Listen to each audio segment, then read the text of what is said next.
علیکم ورحمۃ اللہ وبرکاتہ۔ آج ہم بات کریں گے حضرت موسیٰ علیہ السلام کے 2 معجزات کے حوالے سے۔ آپ کا ایک ایمان افروز واقعہ جو کہ ایک پتھر سے ہوا، یعنی ایک پتھر جو ہر وقت آپ کے پاس رہتا، آخر وہ کیوں آپ کے پاس رہتا؟ وہ 1 ہاتھ لمبا 1 ہاتھ چوڑا چکور پتھر تھا جو ہمیشہ آپ کے پاس رہتا۔ اب ان 2 معجزات کا تذکرہ قرآن پاک میں بھی موجود ہے۔ تو پہلا معجزہ جو اس پتھر سے ہوا وہ یہ تھا کہ حضرت موسیٰ علیہ السلام کو اس پتھر کے ملنے کی وجہ یا ملنے کی تاریخ بھی یہی ہے۔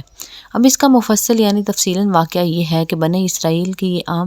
دستور تھا کہ وہ بالکل ننگے بدن ہو کر مجمع عام میں غسل کرتے تھے، مگر حضرت موسیٰ گو کہ اس قوم کے ایک فرد تھے اور اسی ماحول میں پلے بڑے تھے، لیکن خداوند نے ان کو نبوت اور رسالت کی عظمتوں سے سرفراز فرمایا تھا۔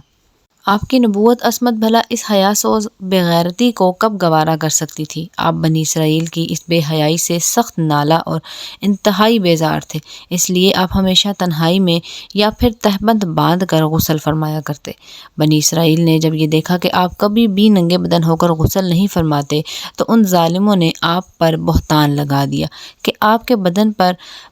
یا تو برس کا سفید داغ ہے یا کوئی اور ایسا عیب ضرور ہے جس کو چھپانے کے لیے یہ کبھی برہنہ نہیں ہوتے، اور ان ظالموں نے اس تہمت کا اس قدر اعلان اور چرچا کر دیا کہ ہر کوچہ بازار میں اس کا پروپیگنڈا پھیل گیا۔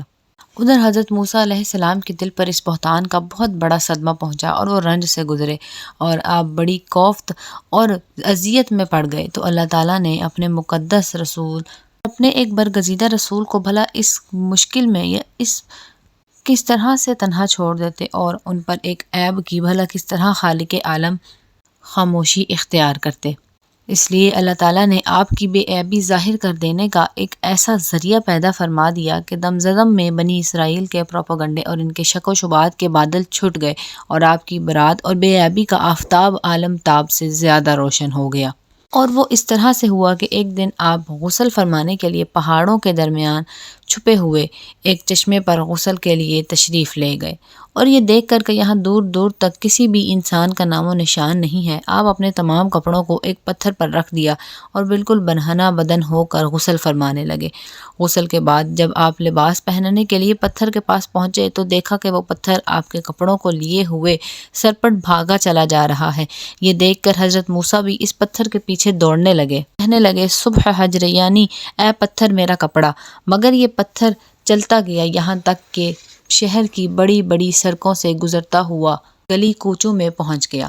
اور آپ بھی برہنہ بدن ہونے کی حالت میں پتھر کو دوڑتے چلے گئے۔ اس طرح کہ بنی اسرائیل کے ہر چھوٹے بڑے نے اپنی آنکھوں سے دیکھ لیا کہ سر سے پاؤں تک آپ کے مقدس بدن میں کہیں بھی کوئی عیب نہیں ہے، بلکہ آپ کے جسم اقدس کا ہر حصہ حسن و جمال میں اس قدر نقطہ کمال کو پہنچا ہوا ہے کہ